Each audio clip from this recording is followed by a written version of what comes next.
Hello there. My name is Brian. This is Just the Dis. We talk about Blu-rays here. And I'm going to do a little label spotlight. I have talked about this label before. I'm talking about Imprint Films, the sub-label of Via Vision from Australia. This is what I'm going to talk about this episode. I got a whole bunch of stuff, so settle in, folks. Settle in. I might break up the order a little bit here. Let's break this down. Okay. So let's start with one that I know everybody's wondering about. And that, of course, is Hard 8. Paul Thomas Anderson's debut feature film, Hard 8, a.k.a. Sydney, starring Philip Baker Hall, John C. Reilly, Gwyneth Paltrow, Samuel L. Jackson, and a small part for Philip Seymour Hoffman and others. A really great debut film, and one that, if you haven't seen it in a while, I highly recommend watching it, because we did an episode on Paul Thomas Anderson for Pure Cinema earlier this year, and we went through all his stuff, and I really found myself drawn to this film more than ever upon this rewatch. Just really great performances from Philip Baker Hall, from everybody. And if you don't know the story of this film, it's sort of about a smooth gambler, an established gambler in it's in Reno, I think. I don't think it's Las Vegas for whatever reason. But anyway, it is a gambler played by Philip Baker Hall, very much in the style of the Bob the Gambler, Jean-Pierre Melville type character. And I think Paul Thomas Anderson even acknowledges that in the commentary, which you're getting here, by the way. I'll highlight this. You're getting commentary tracks from the DVD ported over here. I'll let you know when you have new features. A lot of times we're getting stuff that's ported over, which is fine. If you've got a great commentary, which there are some good tracks on here, I'm fine with porting over another track. There's no need to record a new track when you have a good one. But anyway, one question I'll answer up top, because I should.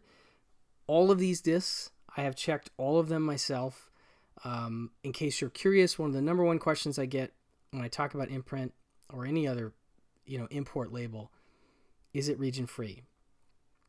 And the answer, I believe, is yes, but I can certainly tell you that anything I'm talking about here today is playable in a U.S. player. I put these into my player.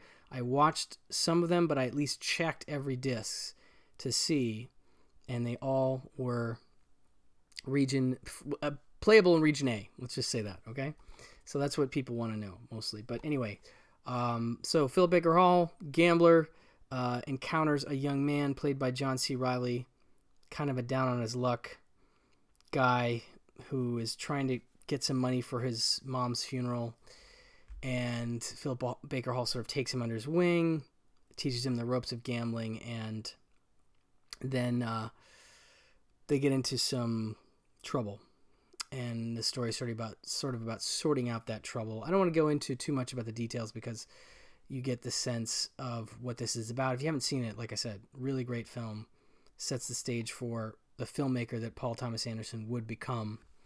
All right, so I'll give you a look at what these Imprint films have. I talked about Imprint on my first video. If you haven't seen that, you can go back and look at that. They have A Place in the Sun, No Way to Treat a Lady, When Worlds Collide, Sorry Wrong Number, Night Falls on Manhattan, The Carpetbaggers. I talked about those briefly in the first video I did for this channel, and they all have this similar look. You have a slipcase. It's a side loader, as I like to call it, and that's what this looks like. These don't have reversible artwork, so I will show you, but what I do love, and I've said this before in the others, is that you have a number on the side of the spine, which is great. They have the year of the film. It's from 1996, as you can see there, and just a really nice presentation. And then on the inside, we don't have reversible artwork. We instead have something from the feature, and I also like that they have imprint and the number and everything on the disc itself. So that is a class act and a nice looking disc. As I said, this has audio commentary by director Paul Thomas Anderson and actor Philip Baker Hall. Audio commentary by Paul Thomas Anderson, Philip Baker Hall, Michelle Satter, Sundance Film, and various crew members. Deleted scene, The Kiss, and Sundance Institute Filmmaker Lab scenes. Now, I believe those were all available on the original DVD release. I'll also let you know if I see any indication of a brand new transfer. One thing you will find in these is that a lot of them are available transfers, which could be good, could be... It's hard to know, you know. It's very much like a Scream Factory or Shout Factory sometimes takes the available HD master, and sometimes you get lucky and those are fine. This one looks good. I mean, you can see at the beginning, I'm used to now so many restorations that when you see the opening of a movie and there's like little bits of dust on the opening, you know, title cards or whatever, you can see that it's coming from maybe not from a camera negative originally, or maybe it's from a print. I don't know, but that always throws me a little bit. I'm like, uh-oh, what am I in for? And then I skip through and just kind of have a look at it. And, you know, the transfer looks good. This is a bright, colorful film, and it looks good in this version. So if you've been wanting this, I'm going to leave a link to the Imprint Film site below with everything that I'm talking about here if you want to order any of these. They do tend to be a little limited in terms of the runs that they do. I've seen that they'll do waves of films. I think this is the third wave that they've done, and they've gotten progressively... I mean, they're just so much good stuff. There's just putting out tons of good stuff as they go. But I think the first wave of films is now sold out. The second wave, maybe, which it was some of the stuff I talked about in my last video, I think those have sold out. But you can obviously still find them via eBay and places like that. One slight thing you'll be concerned about is that shipping is a little bit expensive, because if you're importing them to the States, you know, it's a little pricey. But I don't know. I think these discs are worth it. I think these discs are pretty great. I'm really excited about what Imprint is doing. So anyway, that's number one. Hard 8. Got that out of the way. Good disc. And a lot of these, by the way, are Blu-ray debuts, except for this and Major Dundee, and then the Bob Hopes, I guess. I think everything else is making its debut on Blu-ray. But, okay, so for instance, Danger of Diabolic. This is Mario Bava's film. I think it's from 68. I'll just look at the side. There we go, 68. And this, of course, came out from Scream Factory this year. Now, you know, which one do you want to get? I can tell you that this one, which is a disc I was very happy with, has the audio commentary with actor John Philip Law and Tim Lucas, and then Danger Diabolic from Fumetti to Film.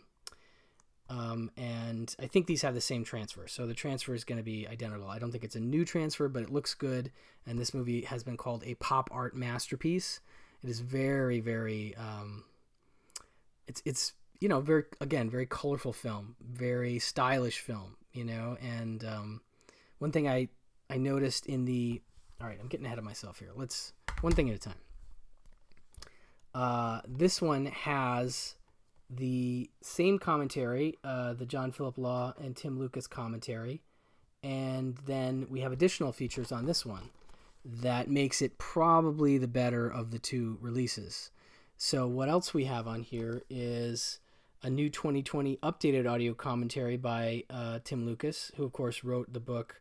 I think it's called All the Colors of the Dark, and it's all about Mario Bava's films. I don't even know if you can get that book anymore, but it was a giant book. Definitely a bucket list book for me that I've never had my hands on. But anyway, Tim Lucas, one of the great film commentary guys that you can get. So you got two commentaries with him here. And one thing I learned about this film from the new updated 2020 audio commentary is that, you know, you're like, is this produced by Dino De Laurentiis? how does Mario Bava hook up with him? I mean, Italian, whatever, right? But then you go, okay, maybe De Laurentiis saw Black Sunday and was like, I got to get that guy a movie. And maybe he did. But what Tim Lucas points out in the commentary is that it was Mario Bava's film, Dr. Goldfoot and the Girl Bombs, that this is the Kino Blu-ray for that one, that apparently this film did really well in Italy, so much so that that was what put Dino De Laurentiis on to hiring Bava to do this, what is one of his best movies. I really think Bava with a budget, especially a Dino De Laurentiis budget, is something to behold. And so anyway, this is a... another thing I love about these Imprint films is they have these great, very short and to the point synopses on the back. So, and they have two, because they'll have one on the slipcase and one on the actual. So the slipcase says, the elusive scoundrel finds plenty of ways to live up to his name in Mario Bava's tongue-in-cheek, live-action caper inspired by Europe's popular Diabolic comics. This is a comic book movie. One of my favorite comic book movies, that said. Here's what the artwork looked like, which I actually kind of, I don't know. I mean, I've got it on the slipcase, so I kind of like that this one has... Does this have alternate? Nope. This does not have alternate artwork. Just so you know. Okay. Anyway, so the back of this now says, the suave psychedelic era thief called Diabolic can't get enough of life's good or glittery things. He clambers up walls, zaps a press conference with exhilaration gas, smacks a confession out of a crime lord while free-falling with him from an airplane, and pulls off the heist of a 20-ton gold ingot. Impossible? No. Diabolical. Danger diabolic, to be exact. So I love those little, like, punchy, short and to the point synopses. You do get a sense of what this movie is, which is a pretty wild spy spoof. This is like it's 68, so you're fully in the James Bond era, if you will. But obviously this is, again, also based on some comics, so you have that sensibility. I mean, think about that. You've got Mario Bava, a comic book.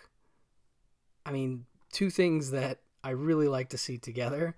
Not that I want Mario Bava to make comic book movies all the time, but he's such a stylish guy that this turns out like you would think a movie like that would be from Mario Bava, which is really fun and just eye candy, just beautiful eye candy. So I like this one a lot. And this is definitely one of my favorite releases of the year. It was with just the Scream Factory, and this stepped it up a notch. So let me finish with the features. So you have that updated commentary. You have the old commentary. Now you have a new exclusive video essay from film historian Kat Ellinger. We love Kat. And she's going to come up several more times as I go through these, because she's done a lot of work with Imprint films. And so that's very exciting for me as a collector, as I really enjoy the work that she does on her features. So that is included. And then we also have that Danger Diabolic from Fumetti to Film 2005 featurette, and the Body Movin' Beastie Boys music video with optional commentary by the Beastie Boys' Adam Yauch. Of course, this movie was a big influence on that video. If you haven't seen that video, you can go look it up and you'll get a sense of what this movie has to offer in some ways. But anyway, I love this movie. I love all the extras they've added on their Danger Diabolic release. That is next. Okay. This is another Blu-ray debut, as far as I know, The Winslow Boy from 1999. And this is a David Mamet film. And this was actually one of my favorite films of 1999. It is a period legal drama. I know that sounds very exciting when I say it like that. But if you're like me, you are oddly drawn to the occasional legal drama. And this one is really interesting because it is, again, I'll read the short and to the point. Set at the turn of the century, the Winslow family's fight to prove the innocence of their youngest son threatens to destroy the family's bond. I'll get to the features in a second. So again, we have our lovely slipcase. We have our artwork for the Blu-ray.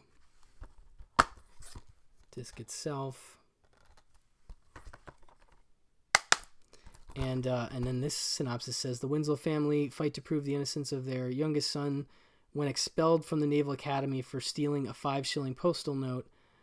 When Sir Robert Morton, a well-respected lawyer, agrees to represent the boy, the case becomes a national spectacle and threatens to destroy the family or their bond. But even as the legal circus engulfs the Winslows' lives, self-discovery and blossoming romance emerge. So what you have is Nigel Hawthorne plays the father figure, the paternal guy, and then you have the son, and then Jeremy Northam plays the lawyer, and Rebecca Pidgeon is the daughter, her brother.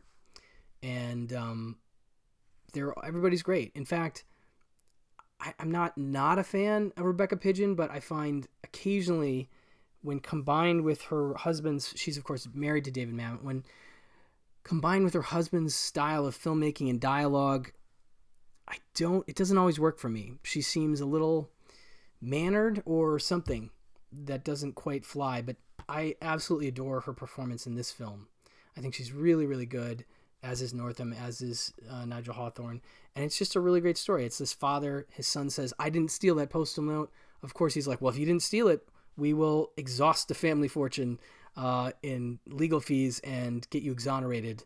This is a travesty. So then the question becomes, what really happened? Did he steal it? Is he telling the truth? Is there a bit of a Rashomon-y kind of thing happening? It's really fascinating to watch, and I was really excited that this got a release finally in in Blu-ray, but in some country, in this case Australia. But yeah, I really like this one a lot. So that is next in our stack here. Okay, I'm going to break into some of these box sets because this is new stuff in terms of Imprint films. We haven't seen them do a box set yet, and so they said, oh really, here's a bunch, and there's a lot to talk about here, but let me just start with packaging. Okay, you can see this is a very sturdy box, right? And it's got a lovely, this is kind of like the, if you're used to the kind of behind me, the Amityville set or the Angel set. I mean, it's not quite the same. It's more of a shiny cardboard, but it's really wonderful just in a tactile way to hold this, okay? So yeah, like I said, you pop the top off, you've got your discs in there, right? But it's a hefty box. So this is their Essential Film Noir Collection 1, which is exciting because it sounds like there's going to be another one. And as I said, I think all of these films are making their Blu-ray debut, and at least one, I think, is making a home video debut, but I could be wrong. There could be something overseas that I wasn't aware of. But anyway, let's look at this really quick. So I'm going to take the top off. I'm going to pull out our discs. And this is what we have here. Okay, so we'll go through these one at a time. First we have Framed with Glenn Ford, and it's from 1947. And I watched this. Transfer looks good. It is a pretty short and sweet and to the point noir. Drifter drifts into a small town. He's actually a mining engineer. Interestingly, he drifts into the town driving a truck which has bad brakes, and so he ends up crashing into another car, and that causes a big kerfuffle. But he is then targeted by a woman who is working at the local diner, and her lover, Barry Sullivan, who is working at the bank, the sort of local branch of the bank, and they are looking for somebody that they can basically murder and use as Barry Sullivan's body double so that he can disappear and he can embezzle a bunch of money. So that's the setup. It's pretty clear from the beginning. She's a little iffy. But what's fun is to see how Glenn Ford reacts to things, to see bits of information that sort of come out as you go that you're just like, oh, he looks like he could kind of work his way out of this situation, or be above it, or be too smart for them. So it's fun to watch it play out. That was a first time watch for me. And I enjoyed it. This one has an exclusive audio commentary by Noir expert and Film Noir Foundation board member Alan K. Rohde. He does most of the commentaries on here, and he is always classy, always does a good job. So I look forward to checking that out. But the piece de resistance for me is this one here. Alias Nick Beale from 1949. And this is the one I was talking about that I believe has never been on home video proper. Maybe VHS, but I don't even think so. As far as I knew, it was really hard to see. And the reason I know that is because years ago, I was honored to have Joe Dante. I reached out to him for this blog series I was doing on underrated horror. And I said, could you just give me a short list of films that you love, underrated horror? And this is a noir box set, but this one edges into sort of supernatural horror-ish territory in that you have, so you got your Audrey Totter, who's great. If you don't know her, she's one of the great femme fatale characters, actresses ever. I really like her a lot. She's really good in this. Thomas Mitchell, you'll recognize him as Jimmy Stewart's, I can't remember if is he Uncle Billy? What is he? In It's a Wonderful Life. So he's the star of this one, right? And he is a guy who is in a position to sort of jump to the mayor spot. I think he's running for mayor of this local town, and he needs some breaks, basically. And suddenly, this guy, Nick Beale, appears, played by Ray Milland. It says here, the mysterious Nick Beale materializes to offer honest politician Joseph Foster not only wealth, but also the charms of Donna Allen. The former crusader against crime becomes power-hungry under old Nick's malign influence. So, if it's not already obvious, there could be sort of a sell your soul to the devil kind of thing happening here. And so that's a new wrinkle on noir for me. I haven't seen enough noir that does that. And it does it really well. So I was really excited about this one. The transfer is, it's not restored or anything. So it's, the print isn't pristine, but it looks pretty good. Certainly better than I've ever seen any bootleg of any kind ever look. So that alone makes this set worthwhile for me. I liked Framed a decent amount, but this one is the one. And what else is great about this is you have an exclusive audio commentary by author, historian, and Film Noir Foundation president Eddie Muller himself, the czar of noir. And he always does great commentaries. I could listen to Eddie Muller talk about noir for days. And this is really a wonderful movie to have him talk about, because I do think a lot of people haven't seen it and aren't aware of it. If Joe Dante hadn't put it on that list, I never would have known about it, because, as I said, home video-wise, it was kind of MIA. So when I heard this box set was being announced, this was one of the ones I was most excited about. So that's good stuff. Next we have, from 1951, Detective Story, with Kirk Douglas, Eleanor Parker, and William Bendix.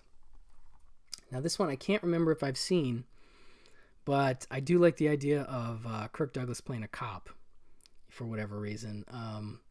It says, set amidst the hectic activity of a New York City police station, the personal conflict between a principled, rigid detective and his tormented wife reaches an explosive, unforgettable climax. From legendary director William Wyler. So, as I said, I'm not sure if I've seen this, but the William Wyler of it and the Kirk Douglas cop of it and Eleanor Parker is great. I really want to check this one out. I did get to throw it on really quick, and the transfer on this looked great. Like, it was just bright and just really good stuff. This also has a commentary from Alan K. Rohde And then it has something called Hollywood Champion, a tribute to Kirk Douglas, a visual essay with noir experts Alan K. Rode and Constantine Nazir. So a couple nice features on this one. I keep forgetting to show you guys the discs. I'm sorry. I'd like to give a sense of how nice these sets are. And I just really appreciate the care with which they're putting these packages together. So last but not least, in this set we have Garment Jungle, and this is from 1957. And this is another one I am not as familiar with. This has who's in this one that I can't remember who's even in this. Ripped Sinside Out by the company that brought you On the Waterfront. The whole naked truth about the rackets in New York's Garment Center. On the mean streets of the New York City Garment District, Alan Mitchell discovers that the dress business owned by his father is being controlled by the mob. Alan must join forces with rebellious labor union leaders in order to save his family's company from thugs. I'm into it. I want to see it. There you got your disc. Again, audio commentary by Alan K. Rode, and then a 2007 Q&A with Robert Loggia. Oh, so I guess he's in this. Awesome. About the Garment Jungle. I enjoy Robert Loggia a good deal. So that is our Essential Film Noir Collection 1. So we still got a long way to go here, folks, so I'm going to keep it moving. Okay, let's do a few more of these box sets. Okay, so these are also not Blu-ray debuts because basically almost the same time we got these Kino Lorber versions, and the only differences are the commentaries. In the case of these two, you have commentary from author, film historian Lee Gambin on both, and this one features a new 2K master, Ghostbreakers, and this one doesn't say it's a new master, but I think whatever it is echoed in this. Again, this is a really nice box set, the Bob Hope collection box set. Get a sense of what this looks like. And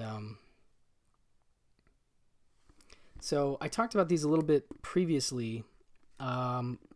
They're one sort of allows the other to happen, in that you have Cat and the Canary, which comes out in 1939, which is one of the first horror comedy type movies. You know, I mean, I can never say with certainty that I'm like, this is the absolute first time horror and comedy were mixed. I don't know that that's true. But if you think of something like Abbott and Costello Meet Frankenstein as ground zero, this is certainly before that. And so if you're not a fan of Bob Hope, or if you haven't seen any of his movies, I mean, he's a pretty funny guy, and him in these situations I find to be a lot of fun. Sort of a comfort food classic horror comedy kind of thing for me. So anyway, they're both kind of haunted house movies. I'll read you the backs of these. So in here we have 2 discs. There's what that looks like. So we have our, like that, right? Yeah, okay. So this one came first, Cat and the Canary. Actually, kind of, I don't know. This is the original artwork, I think. I think they both are, but I'm torn as to which one I like better. Anyway, this one says, "Who is the cat? His movements soundless, his approach unnoticeable, his vengeance swift. Who will feel his horrible hairy grasp next? Bob Hope at his wisecracking best, hoping a gag's as good as a gun to get ghosts on the go." So it's basically like, I can't remember if he's a radio personality in both, but he's kind of a low-level celebrity type, and he ends up at this really remote mansion where a will is being read, and the lights go out, and people start disappearing. There's a weird dude on the loose, and it's a lot of fun. It's just one of those, like an Abbott and Costello Meet Frankenstein kind of movie, without the monsters exactly. There is sort of a monster in it, yes. So, but anyway, it's a lot of fun. I like this one. It's very good. Now this is where we get into the differences. Another guy that you're going to see a lot on the Imprint Films discs, and I'll talk about him more as we go, is Kim Newman, who I absolutely adore, and I've never been disappointed with any commentary or interview he ever did on a movie. He's just one of those guys that can geek out about movies in this incredibly... he's just one of those guys you can just tell knows so much about films. He's like a Joe Dante type, you know, in terms of how much he knows about movies, and just listening to him off the cuff or prepared, whatever, he can just go. So this one has an exclusive audio commentary by horror fantasy authors Stephen Jones and Kim Newman. And I listened to some of that, and I was digging it, of course. You know, good stuff. So that is Cat and the Canary, and then we have Ghostbreakers. Again, this one also has the new 2K scan from the original negative. So that looks great. I thought Cat and the Canary looked really good, too. You know, yeah, anyway. This one does say, a radio personality on the run from a crime he didn't commit inadvertently meets up with an heiress to a haunted mansion. Together they set out to uncover the truth behind this supposedly spooky estate before they end up as ghosts themselves. A lot of this stuff is like pre-Scooby-Doo influence kind of stuff. Like if you watch these movies, you're going to go, it feels like maybe Hanna-Barbera saw these when they're coming up, and this sort of... Again, Abbott and Costello Meet Frankenstein, also the blueprint for a Scooby-Doo type vibe, but I think these are a lot of fun, and I really like that we have multiple versions of them now, because neither of these was available until 2020 on Blu-ray, so now there's a plethora of stuff. So, new 2K scan, exclusive commentary, again with Stephen Jones and Kim Newman, and something called the Screen Director's Playhouse radio version with Bob Hope from 1949. And those are a lot of fun. I've said before, you can take a radio version, put it on where you're doing the dishes and you're listening to the movie, and you're hearing different nuances of performance, and especially if they have the original cast, which they often did for those radio versions. So anyway, really nice double set. I just love that these two are together in one set. And again, this box, kudos to Imprint, because they got the packaging right. And it's not a flimsy box. It's really nice stuff. So I like that one a lot. Okay. Let's see. How do I want to do this? Let's do one more of the boxes. So this is Major Dundee. This one has been on Blu-ray before. It is definitely out of print as far as I know. That was from Twilight Time. And we're actually getting some of the features from the Twilight Time disc. There's actually a lot of stuff on this. This is, of course, Sam Peckinpah film from, I believe, well, let's have a look. 1965.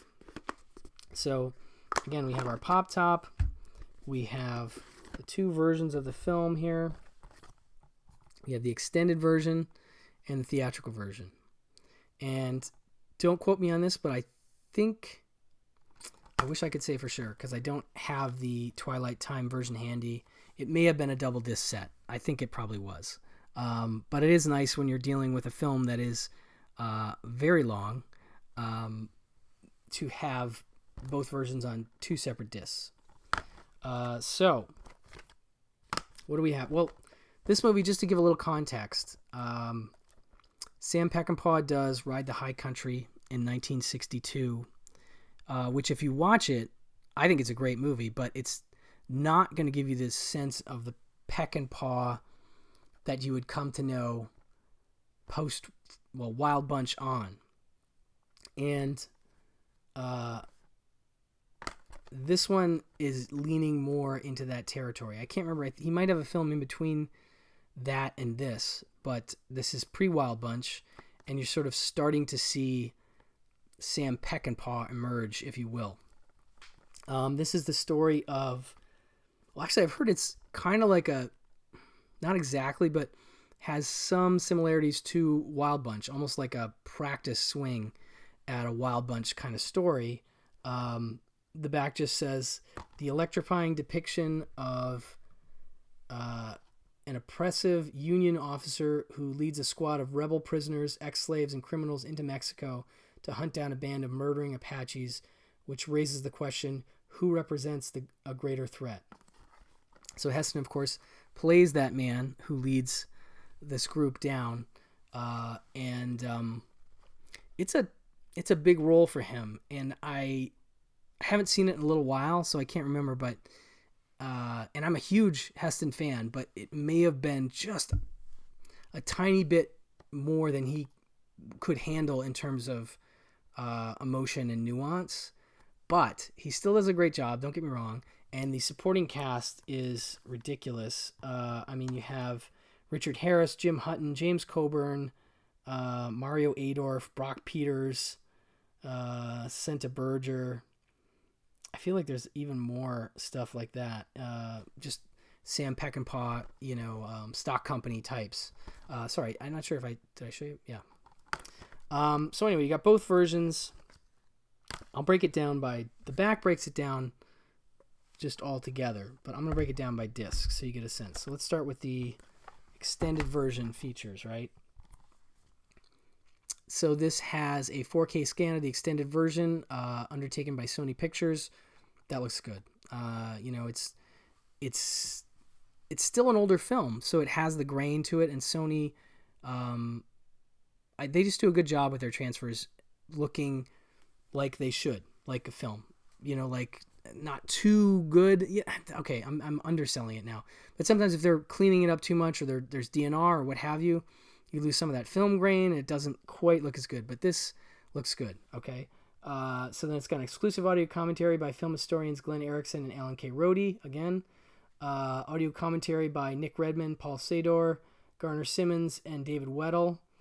That's the Peckinpah gang, the late Nick Redman, part of this group of guys that were on almost all the Peckinpah releases. These guys are obsessed with Peckinpah, super Peckinpah nerds, and they do a wonderful job whenever they talk about his movies as a group.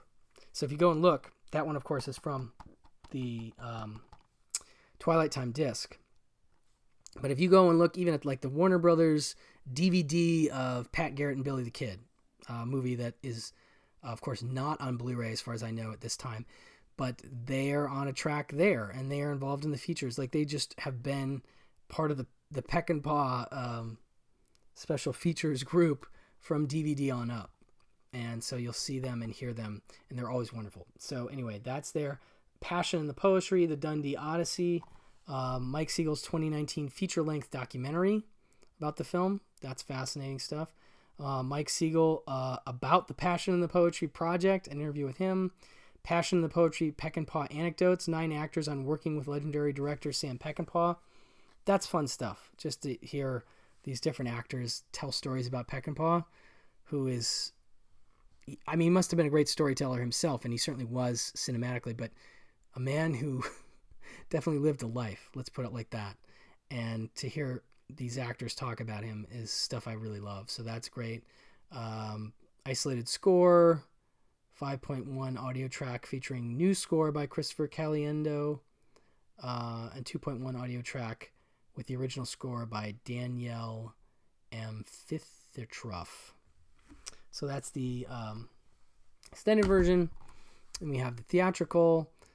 This has extended and deleted scenes, sort of broken down. There's like 3 of them here. Select extended deleted scenes and outtakes with commentary by Glenn Erickson. Riding for a Fall, vintage featurette. Original UK and US trailers. Isolated audio track. The score, the original score. So that's a lot of nice stuff included in this double disc set. They really went all out. And if you're a fan of Peckinpah, this is definitely one you're probably going to want to have, especially in this edition. It's just beautiful. Beautiful double disc set. So that is that. And let me do this one next. Another Blu-ray debut. This is from Paramount from 1975. Day of the Locust. Now, this is a tricky movie because I like the film and I love the cast. The cast is incredible. I mean, you have William Atherton and then, of course, Karen Black, but then you have Donald Sutherland and you have, like Billy Barty and Burgess Meredith and Who am I missing here? Bo Hopkins, John Hillerman. Let's see. Oh, there's a few more in here. And Donald Sutherland's character's name is Homer Simpson, which is definitely not where the Matt Groening cartoon character gets his name. But so that's what this looks like on the inside. This is a story based on the book by, let's see here. I'm trying to remember who the book is by. Damn it. It is got a screenplay by Waldo Salt, and he, of course, of the Waldo Salt Screenwriting Award, no slouch, and he worked with John Schlesinger, who's the director of this film, who, of course, did Midnight Cowboy. I believe Salt wrote Midnight Cowboy, don't quote me on that, but so he's adapting a book about Hollywood in the 1930s, and Nathaniel West, for gosh sakes. So it's adapted from that book. It says here on the back, one of the grimiest assessments of Hollywood life during the 1930s tells the tale of a talentless beauty's desperate struggle to become a star. And then this says, director John Schlesinger creates a world of platinum blondes, cockfights, glamour, and broken dreams in the tale of a talentless beauty's desperate struggle to be a star. The film plays on the edge of sexual and physical danger that finally erupts in the shocking climax. So it is a story that gives you a sense of Hollywood at that time. You have sort of your everyman character played by William Atherton, who you would know from Ghostbusters, you would know from Real Genius. He's one of those really great character actors. He was in Sugarland Express. And he is, I want to say he works for the studio as a designer or something. And he meets his neighbor, played by Karen Black. And he's sort of smitten with her. And she is somebody who's definitely, as it says, struggling to become a star and maybe isn't cut out for it. But Karen Black is incredibly good in this role. She's just one of those women in a film that you feel like is sort of teasing the main character, like sort of stringing him along. And so that's tough to watch, especially because she does it fantastically well. And so her character is very intriguing. And Donald Sutherland's very interesting in this too. Like I said, there's a lot of different characters. The story is sort of all over the place. But one thing I noted, and let me just talk about the features for a second. It's got something called Martini Shot, William Atherton and the Day of the Locust. It's about a 22-minute interview with William Atherton. And I am 50-50 on actor interviews. If it's an older actor, you might get something interesting out of them, but I think it really depends.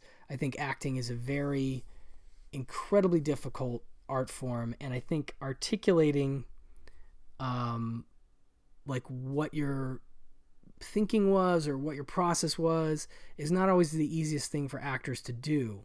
And as such, I sometimes am not as engaged by actor interviews, and I don't mean to make a broad statement about all actor interviews are boring. That's certainly not the case at all. But occasionally you'll find somebody that you're just like, wow, that was great. And this is one of those interviews. I watched the whole thing, and he is incredibly intelligent, well-spoken, has a great memory of the production, has a lot of interesting little tidbits about how it was one of the most expensive movies that was made at the time, which I didn't know, and that they built every set. And if you see this movie, like there's some bungalows that Atherton lives in. It looks like something they just found in Hollywood somewhere, but it's actually entirely built on this. I think it was built in the tank. Like they actually emptied out the water tank and built this set there, so it could have some natural light. And then there's an incredible climactic sequence at the Chinese theater at the end of the movie. I don't want to give away too much about that, but it's pretty epic, and there's a lot of extras, a lot of stuff happening, and you wouldn't think that it was shot on a set necessarily, but it's all shot on a set, all built. And so it's a really tricky movie in that sense, and it's interesting to hear Atherton talk about, navigating that for him as a young actor, realizing this production was pretty big and that they were not always necessarily creatively, between Schlesinger and Conrad Hall, who shot the movie, one of the great cinematographers. One thing I will say about this one, the transfer is definitely not like gonna look restored. This movie, I think there's a certain look to it, so I wouldn't be able to say how much of what the transfer looks like is partially due to how they shot it, because there's a certain like gauzy look that I think Conrad Hall was sort of going for, this 30s look, and it's very distinct and very memorable, but it's also not as crisp in some ways as you might be used to. And again, that could be the transfer, that could be the way they shot it, but it's not going to blow you away in the same way a brand new restoration of an old film will. But I do think this film is important and interesting and memorable, and one that has been not that easy to see. It came out on DVD from Paramount, and it might still be in print. I think I have that disc over there somewhere. But a lot of people haven't seen it, and I do think for its portrayal of Hollywood in the 30s, as cynical as it may be, it's still a really interesting watch, and it's pretty long. I mean, it's 2 hours, 24 minutes. So you've got like, a good chunk of a story here with a lot of characters that are intriguing, a lot of great actors, and John Schlesinger. So that's really interesting stuff. Really glad to see this get a Blu-ray. It never has had one, and I like the film and was very happy to see that. So that's Day of the Locust. I'm going to do one more box set here. This is the first in the Imprint television line. Hammer, House of Horror, the complete series. I'm not sure if this has been on Blu-ray before. I don't think so, but don't quote me there. I have seen it, some of these episodes pop up on Tubi and maybe online.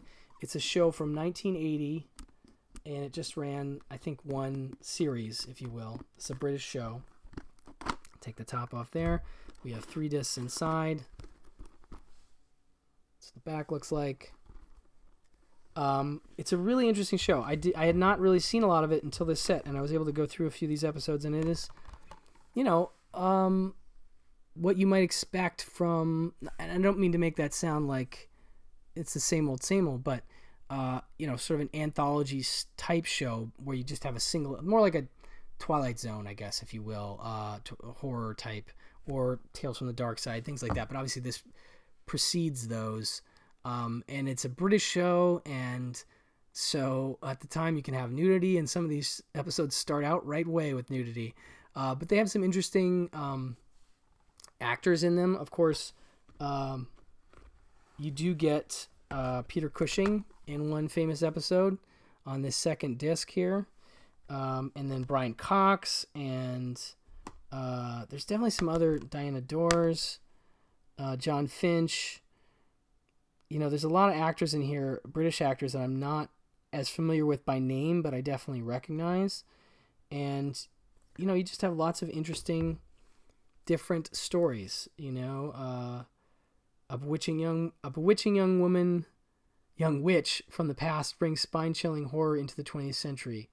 Or a slimming course leads to ghoulish horror for a girl journalist who stumbles across the most terrifying story she's ever been asked to write. It varies in terms of the story. So you have lots of different stuff here. If you like Hammer horror, it's definitely in that vein, but maybe a little more quote-unquote modern, as it is from 1980. Here's the third one. But what's great about this is that I want to say almost all of them have commentaries. I'm pretty sure almost all the episodes do. It's not listed on the back here now, but when I was looking through the disc, I was listening to one of the commentaries, and it is Mark Gatiss and Kim Newman. Oh, maybe not all of them. There's 13 episodes in total. And it says here, exclusive audio commentaries by Mark Gatiss and Kim Newman on Witching Time, Rude Awakening, The House That Bled to Death, and Two Faces of Evil. Exclusive audio commentary by actress Rosalind Landor and Kim Newman on Guardian of the Abyss. Exclusive audio commentary by Jonathan Rigby, Kevin Lyons on the 13th Reunion, Charlie Boy, Silent Scream, Children of the Full Moon, Mark of Satan, and then, that's most of them. And then something called Grave Recollections, a visit with actress Catherine Lee Scott, Hammer Housekeeping, a visit with actress Mia Nadasi, and these look really good. Like, putting them on, I mean, they're 4x3 for the most part, except Guardians of the Abyss has a widescreen version. But these looked great, and as I said, if you're into horror, you're into Hammer horror, I would say you probably want to get this. I actually love these covers too. Just to give you a sense of what the discs look like. That's what it is on every single one. But I mean, they really did a nice job, I gotta say, with the commentaries and just everything that's included in this set. I'm very anxious to dive into these and see as many as I can, because it was a show that I wasn't even really aware of. And it says, for more than 2 decades, the name Hammer was synonymous with horror. The famed studios becoming world famous in 1980, Hammer was brought to television in this 13-part anthology series under the aegis of producer Roy Skeggs, boasting a consistently high-caliber cast, including Peter Cushing, Diana Dors, Denholm Elliott, I forgot him, Brian Cox, Cyan Phillips, and more. This is Hammer as you've never seen it, restored in glorious high definition. So really nice set if you're into that kind of stuff. Definitely a must. And last but not least, another Blu-ray debut, Jonathan Livingston Seagull. This is a fascinating movie, and another one that I haven't seen in a while, but based on Richard Bach's best-selling novel, this timeless tale about Jonathan's intense and extraordinary determination will open your heart to wonder and dare you to dream, featuring evocative musical score by Neil Diamond. That's what I always remember, is that Neil Diamond did the songs for this movie. And it is about a bird, and I think he talks. And that's what the cover looks like.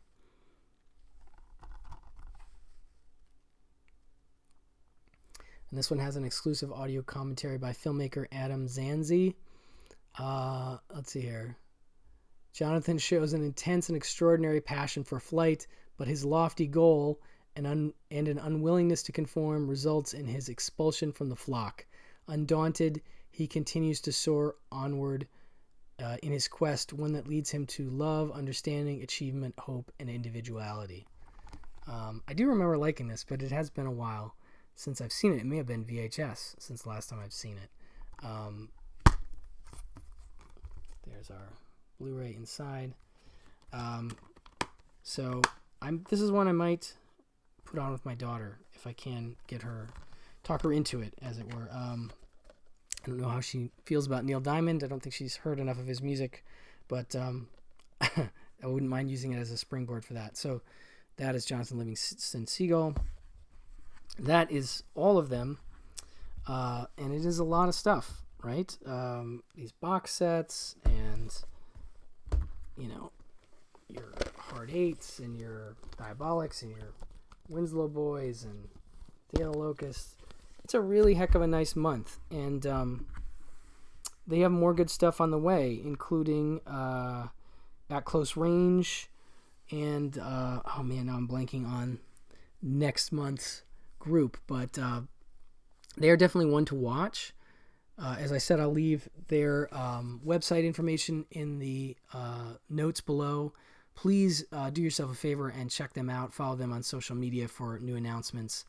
They seem to be doing well, and like I said, these box sets, I mean, this is quality stuff, so I'm pretty sure that they will sell out, and that I think we're going to continue to see some really neat stuff from Imprint.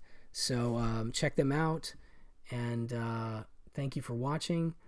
Please like and subscribe if this is the kind of video you enjoy, And we'll talk to you soon. Bye-bye.